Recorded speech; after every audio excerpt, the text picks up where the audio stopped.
Hello students, welcome once again.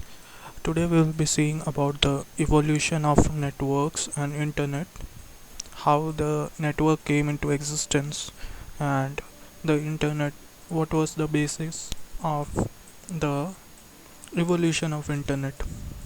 So in the year 1876, Alexander Graham Bell came forward with the concept of the basic communication, and the communication was based on the telephone lines. Now this led to the invention of this PSTN, that is the development of public switched telephone network, which was developed in the year 1877. In 1876 the telephonic conversation, then which led to the development of PSTN in the year 1877.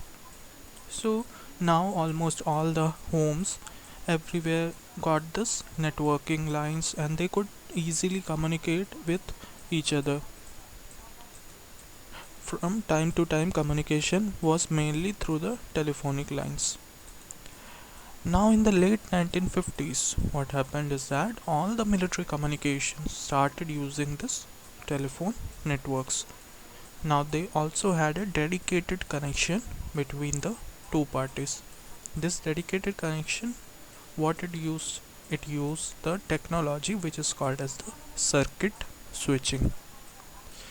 So this connection comprised of several intermediate lines also, and switching office en route.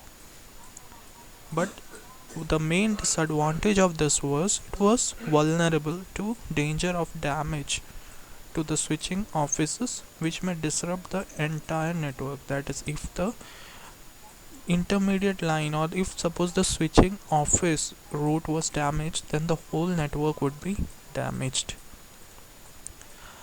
Now, as you know, at the peak of the Cold War, that is at between the US and USSR, the Department of Defense realized that it needed to establish a fault tolerant network, so which even it should not fail during the nuclear war. It could survive that single point of failure of network.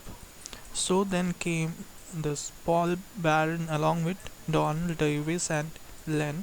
They came forward with an idea which is called as the digital packet switching, in which the message to be transmitted divided into small chunks which are called as packets. So unlike circuit switching, now the packet switching, what is that? Unlike this circuit switching, the resources are reserved along with the dedicated path of the communication. So the packet switching is based basically on link sharing. So the US Department of Defense now realized the need to connect the geographically separated research computers also together to form a network. Now this led to the development of ARPANET in the year 1969. Now ARPANET made the use of the technology of digital packet switching. Initially it was for restricted to non-commercial purpose such as military and research, but subsequently it extended itself to the various educational institutes. Need for communication between various heterogeneous networks again led to the development of various protocols, that is the TCP and IP protocols in the year 1970, along with several smaller networks. Now all these networks were merged together. So when ARPANET, NSFNet were interconnected, the network growth increased tremendously. So TCP IP protocols, that's rules for communication, acted as a glue to connect various heterogeneous networks together into a single network. So this wide network is an internet, which is also called as network of networks. So with the advent of internet, the whole world got connected at a global level.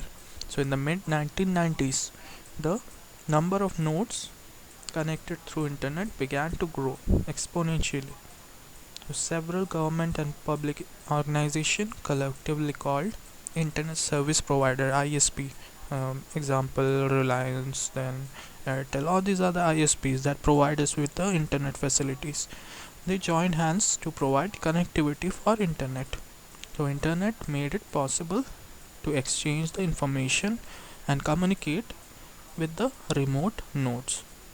Several applications of internets such as the email, file transfer, remote login, World Wide Web are some of the applications. Thank you.